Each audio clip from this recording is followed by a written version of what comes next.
Olá, queridos alunos, tudo bem com vocês? E não alunos também, talvez. Tia Juju aqui. Venho falar hoje sobre funções trigonométricas, ou também chamada de funções periódicas. Para chegar ao estudo dessas funções, nós temos que ter uma base de trigonometria bem extensa, tá? Mas eu vou tentar resumir ao máximo aqui, pelo menos, os conceitos essenciais para este aprendizado, tudo bem? Então, qualquer dúvida, estou à disposição, podem deixar nos comentários. Espero ajudá-los. Um grande beijo. Agora, acompanhe a explicação. Bom, pessoal, então vamos lá. Não poderia deixar de começar esse vídeo sem falar do círculo trigonométrico, né? Que é a base de todo o nosso estudo da trigonometria aí ao longo do ano, não é verdade? Então, vamos recapitular alguns pontos importantes do ciclo, ok? Bom, primeiro você precisa entender que esse círculo tem raio 1, certo? E que o eixo x e o eixo y representam, respectivamente, o cosseno e o seno de cada arco formado aqui ao longo do caminho que a gente percorre, né, em torno desse círculo, ok?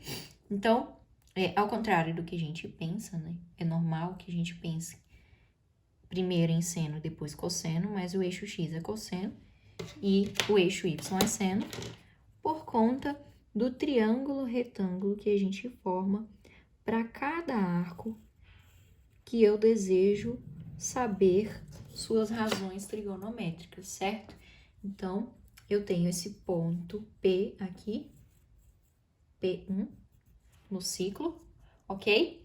Esse ponto P1, a gente sempre vai formar um triângulo retângulo, certo? E a hipotenusa vale 1, que é o raio do círculo. Os catetos, eu tenho cateto, aqui eu tenho o arco, certo? Vou chamar de alfa, né? E aí, eu tenho o cateto oposto ao ângulo alfa e o cateto adjacente ao ângulo alfa. O que é seno? É cateto oposto, ok? Sobre a hipotenusa. Como a hipotenusa vale 1, então o seno de alfa já é o próprio cateto oposto, né? Que representa algum valor aqui no eixo y. Então, esse valor do eixo y corresponde ao seno de alfa, por isso que y é o eixo dos senos, e pelo mesmo motivo, o eixo x vai ser o eixo dos cossenos, ok? Agora, o que acontece? Esse mesmo ângulo alfa aqui, a gente consegue um representante, uma espécie de representante dele, né? Em cada quadrante do ciclo, ok? Então, em cada quadrante, eu tenho um representante desse ponto P1. Então, eu vou ter o ponto P2, P3 e P4. Algo que vocês já devem estar cansados de saber, mas não custa nada a gente relembrar, ok? O que acontece, né? Vejam bem, vamos lá. O meu círculo, como vocês podem perceber, os eixos não ficaram dividindo os 4 quadrantes de forma 100% igual, mas tá tudo bem, né? A gente consegue visualizar aqui da mesma forma. Então, esse ângulo alfa vai ser o mesmo daqui, ok? Que é o mesmo daqui, que é o mesmo daqui também. E aí, o que eu quero que vocês percebam? Nos 4 quadrantes, lembrando, ó, o primeiro quadrante é de 0 até 90, aqui vai até 180, 270 e volta, né, para 360, ok? O que eu quero que vocês percebam? Que para esses 4 pontos, os 4 senos e cossenos serão iguais, as tangentes também, ok? com a única diferença, talvez, né, depende do caso, com a única diferença de sinal. Olha só, vamos avaliar o eixo X. O eixo X é positivo para a direita, ok? Então, aqui o eixo X é positivo e negativo para a esquerda. Já o eixo Y é positivo para cima, então positivo nesses dois, e negativo para baixo, ok? Aqui, nesses 4 pontos, nós temos, na ordem cosseno, seno, o sinal de cada quadrante, tá? Eu, prof. Juliana, costumo memorizar esses sinais pelo setacomais. O que é esse setacomais? Ó, 12, 13, 14. O que é isso? O seno é positivo no primeiro e no segundo quadrante, ó. O seno, que é a segunda coordenada, é positivo na primeira e na segunda, né? Que é o eixo Y. A tangente é positiva na primeira e terceira. E o cosseno é positivo no primeiro e no quarto quadrante. O cosseno é o eixo X. O eixo X é positivo aqui, ó, para a direita, primeiro e quarto quadrante, tá? Então, só para você saber o sinal aí direitinho. Beleza? Tá, mas vamos lá. Suponha que eu tenha que calcular o seno de 120. Como que é feito esse cálculo, né? Bom, o 120, ele pertence ao segundo quadrante, ok? Mas quem é? Eu chamo o alfa de chefe de família. Quem seria o chefe da família do 120? Porque esses 4 pontos é como se fossem uma única família, tá? Eles têm os mesmos senos, os mesmos cossenos e mesmas tangentes. Então, desses 4 pontos, já que eles pertencem à mesma família, o seno de 120 estaria aqui no segundo quadrante. Quem é o chefe da família do 120? O chefe eu chamo sempre de alfa. Quem é o alfa do meu 120? Olha só, no primeiro quadrante você já tem o próprio alfa. No segundo, observe que o alfa é o tanto que falta para dar 180, beleza? No terceiro, o alfa é o quanto passou de 180, não é o quanto falta para dar 270, ok? É o quanto passou de 180. E no quarto quadrante, o nosso alfa vai ser o quanto falta para dar 360, né? A volta completa. Então, tem formulinhas para a gente fazer essas 4 transformações, mas eu prefiro que você entenda dessa forma. Primeiro quadrante já é o próprio alfa. Se estiver no segundo, o alfa vai ser o quanto falta para 180. No terceiro, o alfa é o quanto passou de 180, e no quarto, o alfa vai ser o quanto falta para 360. Então, estamos aqui com o 120 no segundo quadrante. Eu preciso saber o quanto falta para dar 180. Quanto falta aqui? 60, né? Então, seno de 120 é igual ao seno de 60. Eu só preciso verificar o sinal, por isso que eu até deixei um espaço aqui. Porque pode ser mais seno de 60 ou menos seno de 60. Vamos avaliar. Segundo quadrante, seno. Segundo quadrante, positivo. Se fosse terceiro ou quarto, seria negativo, tá? Então, o seno de 120 é mais seno de 60, que vai ser mais raiz de 3 sobre 2. Você pode utilizar esse raciocínio. Opa! Desculpa, gente, cortou um pedacinho aqui do vídeo por conta do aviso da bateria. Mas, continuando, o seno de 60 vai ser raiz de 3 sobre 2, né? Mais seno de 60, e você utiliza o mesmo raciocínio para todo tipo de cálculo, né? Então, por exemplo, seno de 315. Eu vou deixar um espaço. Vamos lá, 315 está no quarto quadrante. No quarto quadrante, eu preciso saber o quanto falta para dar 360. Então, falta 45. É da família do 45, ok? Vou só avaliar o sinal. Quarto quadrante, ó, o seno é positivo no primeiro e segundo. Então, no quarto quadrante é negativo. Menos seno de 45 menos raiz de 2 sobre 2. Tá bom? Então, só essa explicaçãozinha rápida. Até acabei me estendendo um pouco mais do que deveria. Mas é porque sem isso aqui, gente, vocês não conseguem entender nada sobre as funções trigonométricas. Tá bom? Então, é só um resuminho do ciclo para você entender o funcionamento. E aí é importante frisar também que nas quatro extremidades que dividem os quatro quadrantes, os senos e cossenos serão 0, 1, 1, 0, da seguinte forma.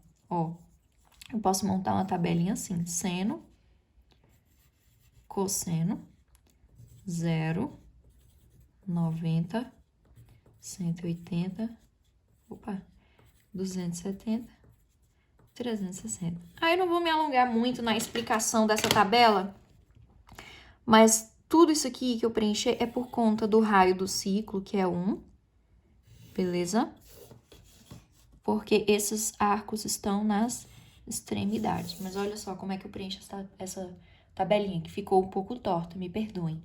Mas olha só, seno de 0 a 0, ok? Porque aqui no 0, eu não tenho nenhum deslocamento ao longo do eixo Y, que é o seno.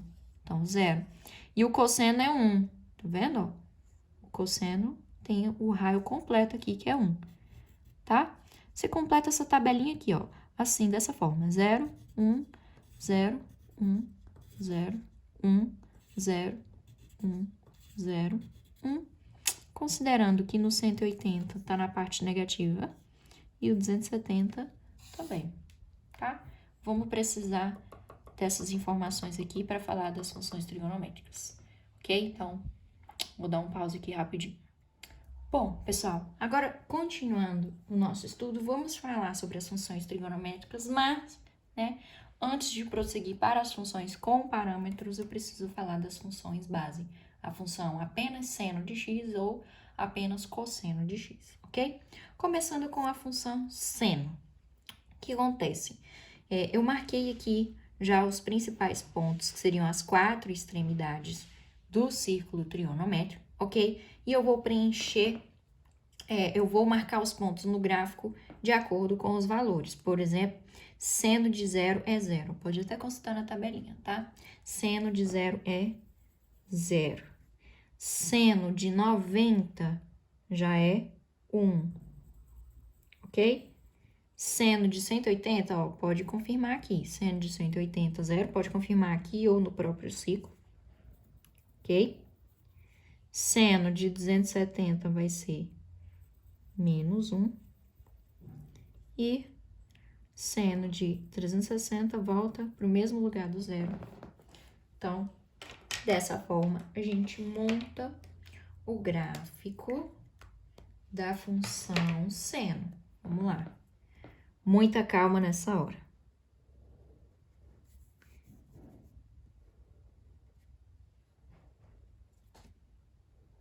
Então, essa ondinha, tá vendo? Ó, até que deu certo. É o gráfico da função seno. E agora vamos ao da função cosseno, porque a gente sempre vai tomar como base o gráfico sem parâmetros, beleza? Agora só o cosseno. Vamos lá. O cosseno de 0 é 1, então ele já começa um pouquinho diferente, já começa no 1, ok? Depois, o cosseno de 90 é 0. O cosseno de 180 é menos 1. O de 270 é 0 de novo. E por último, 360 volta a ser 1. Ok? Então, como é que fica esse negócio aqui? Vamos lá. Ó. Muita calma nessa hora. Esse em rosa é o da função cosseno. Percebam que continuamente esses gráficos são iguais, né? Aqui, ó, são iguais. A única diferença é o nosso ponto de partida. O que acontece? eu fiz isso para uma volta no ciclo, ok? Uma volta, de 0 a 360. Mas no ciclo trigonométrico, você já deve saber que é possível percorrer várias e várias e várias voltas. Então, esse gráfico vai se repetir, repetir, repetir. Por isso que a função trigonométrica também é chamada de função periódica, tá? Então, legenda. A funçãozinha em azul é seno de x e a funçãozinha em rosa é a função cosseno de x. Ok? A única diferença é o nosso ponto de partida. A função seno começa do zero e a função seno começa do zero e a função cosseno começa do 1. Isso pode mudar quando a gente atribui outros parâmetros a essas funções, ok? Elementos importantíssimos do gráfico. Vamos lá. Primeiro, essa distância é chamada amplitude, ok? Então, é a distância do centro até o máximo ou do centro até o mínimo, não é a onda completa, como tende-se a pensar, tá? Então, essa é a amplitude. E o que mais? Essa função vai se repetir, né? E essa distância da primeira volta, a distância necessária para completar uma volta, se chama período. Ok? O que é o período? A distância necessária para completar a primeira volta, visto que a função vai ser contínua, vai ser repetida, vai ser periódica, né? Então, a cada volta eu chamo de um período. Cada período representa uma volta. Às vezes, eu posso terminar essa volta antes do tempo, ou eu posso terminar um pouco depois, depende dos parâmetros que iremos incluir, tá? A função base tem um máximo, que é 1, e um mínimo, que vale menos 1, ok? Agora, vamos à forma geral dessas funções, né? Quando a gente atribui parâmetros chamados A, B, C e D, né? A gente coloca essas denominações, mas as questões de vestibulares, Enem, podem mudar essa nomenclatura, tá bom? Mas essa é a nossa convenção, tá? Nós temos esses 4 parâmetros que fazem alterações no gráfico base. Então, a gente compara com o gráfico base, tá? O que o A vai fazer com a função? O A representa o valor médio, ok? Vou explicar cada um no gráfico, tá? O B representa a amplitude.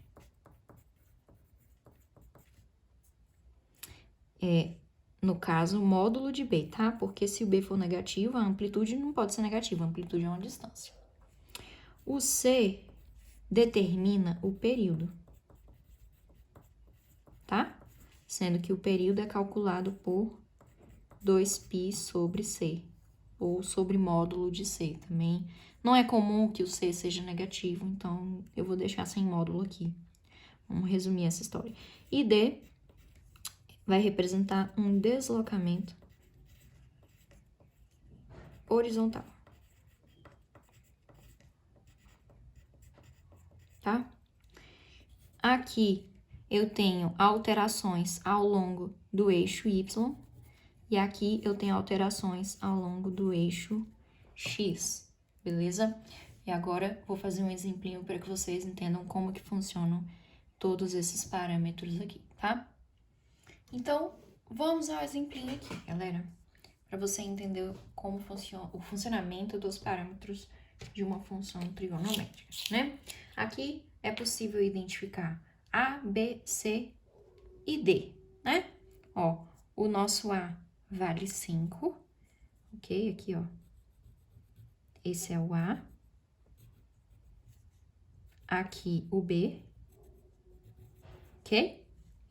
o C, que é o que multiplica o X, ok? E, no caso, nesse exemplo, o D vale 0. Vamos ver se o vídeo não fica muito longo, né? Que se der tempo, se eu conseguir, eu explico um pouquinho melhor sobre o D. Mas eu quero focar aqui no A, B e C, que são os mais cobrados realmente. Bom, o que acontece? Essas funções todas têm um máximo e um mínimo. E o máximo e o mínimo podem ser calculados por A mais B e A menos B, ok? Ou substituindo o seno ou cosseno por 1 e menos 1, já que o maior valor do seno é 1, o maior valor do cosseno é 1, e os menores valores para seno e cosseno valem, né? Para os dois vale menos 1, ok? Então, por exemplo, nessa função aqui, A mais B e A menos B, eu vou fazer 5 mais 2, que é 7, e 5 menos 2, 3. Esse é o máximo da função e esse é o mínimo, ok? Eu poderia também fazer da seguinte forma, ó, f de x igual a 5 mais 2 seno de πx sobre 4. Eu substituo o seno por 1, 5 mais 2 vezes 1. Não é seno de 1, é para simplesmente substituir por 1. E 5 mais 2 vezes menos 1. Eu estou substituindo o seno por menos 1. Por isso que o cálculo acaba sendo simplificado por A mais B e A menos B. Mas isso aqui é muito útil para quando a função não está no formato geral, quando eu tenho alguma outra escrita da função trigonométrica, né? Se eu tiver na dúvida, para achar o máximo e o mínimo, eu posso substituir por 1, o seno ou o cosseno, por 1 e menos 1, que são os máximos e os mínimos das funções base, certo? Ok. Agora eu vou calcular, então eu já tenho, ó, o máximo que é 7, o mínimo que é 3, já até deixei marcado aqui no gráfico. Lembrando que esse gráfico, claro, tá um pouquinho fora de escala, mas é só para ilustrar.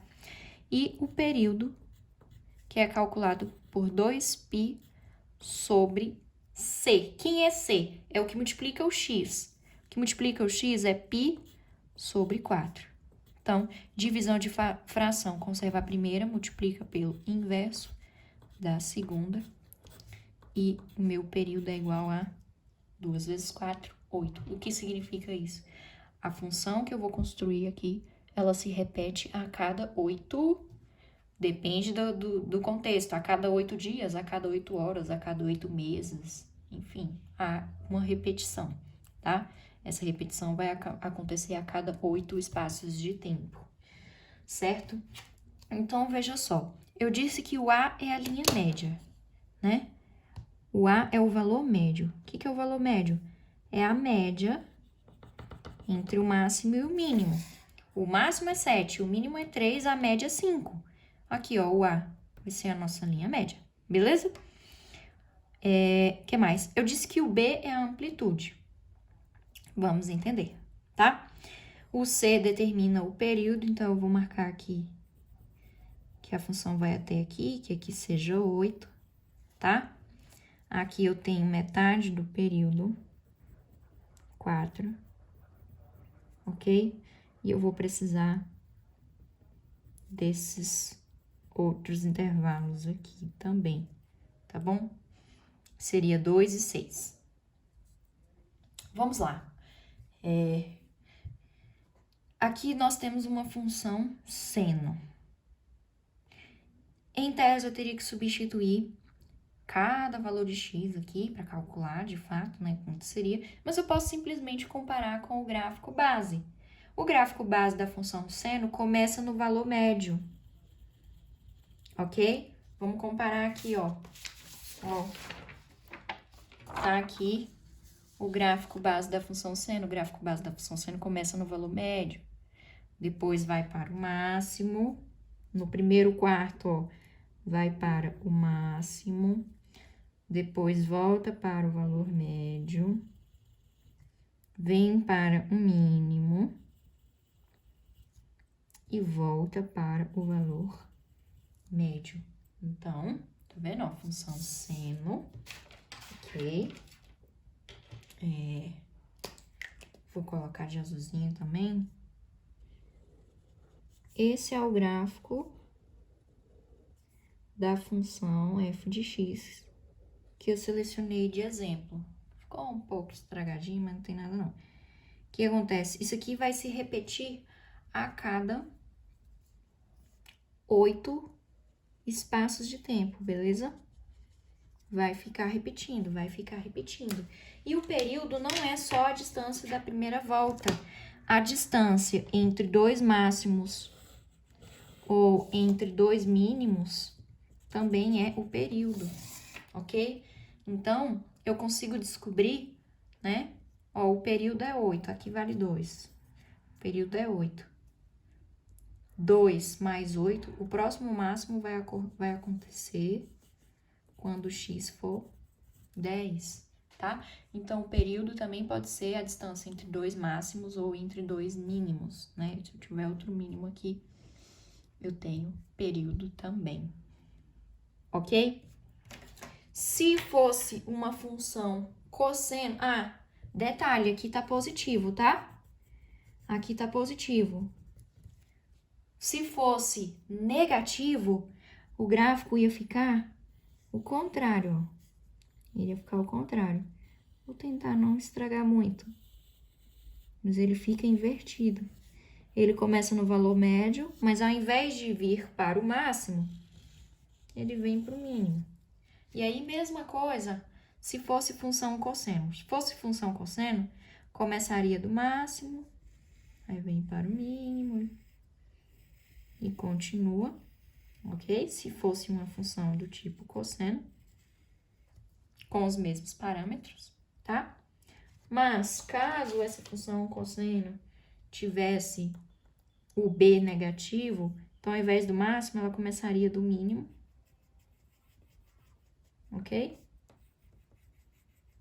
E, né, eu teria o gráfico invertido. Tá bom? Bom, só comentando sobre o D, que o vídeo vai ficar longo demais e não vou me estender tanto, mas só comentando sobre o D. Vejam bem, entenda o que significa cada parâmetro, tá? O A vai ser sempre o valor médio do gráfico. É a média entre o máximo e o mínimo. O B representa o quê? A amplitude. Pode olhar, ó, qual é a amplitude desse gráfico? De 5 para 7 é 2. Quanto vale o nosso B? 2, justamente, né? Então, o B representa a amplitude. O C determina o período. Você vai fazer 2π sobre C, tá?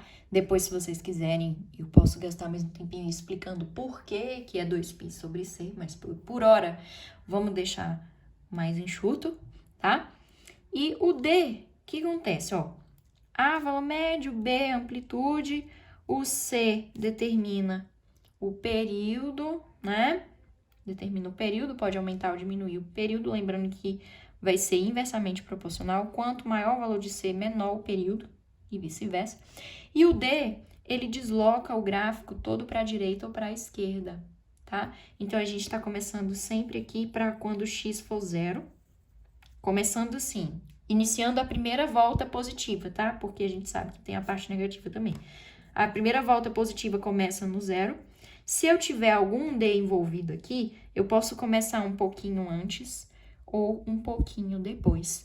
Por isso que não costuma se trabalhar nas questões gráficas com o valor de D. Por quê?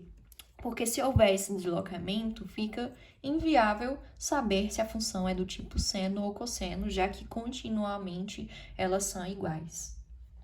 Beleza? Então, é isso. Acho que esse resuminho aqui tá bacana. Lembrando que eu posso substituir valores de x, né? Pedir para você calcular a função. Eu posso perguntar quando que acontece o máximo, né?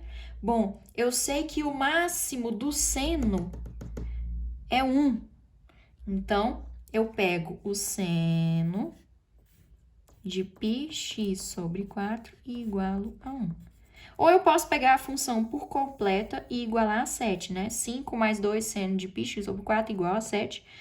Você vai passar o 5 subtraindo, o 2 dividindo. No final das contas, o seno tem que dar 1, tá?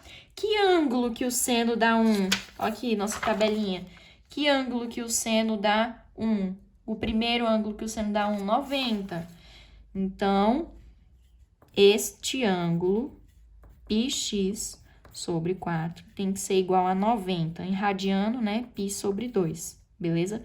Cancela o π, multiplica cruzado aqui, 2x igual a 4, x igual a 4 dividido por 2, x igual a 2, ó. Então, confere, o máximo ocorreu quando o x foi 2. Mesma coisa vale para o mínimo. Aí eu posso substituir por menos 1. Lembrando que isso vale para esse coeficiente positivo, beleza? Você vai pensar da seguinte forma. O máximo acontece no 1 e o mínimo acontece quando o seno ou o cosseno valem menos 1. Mas se o b for negativo, aí fica o contrário, tá? Aí o máximo acontece no menos 1 e o mínimo no número 1. Então, assim, gente, é muita informação, realmente. Eu tentando resumir aqui um pouquinho da história, mas realmente é muita informação. De qualquer forma, espero ter ajudado, tá? Se você tiver paciência, um tempinho aí para estudar, eu garanto que vai valer a pena. E qualquer dúvida, estou à disposição. Tudo bem? Então, beijo, beijo.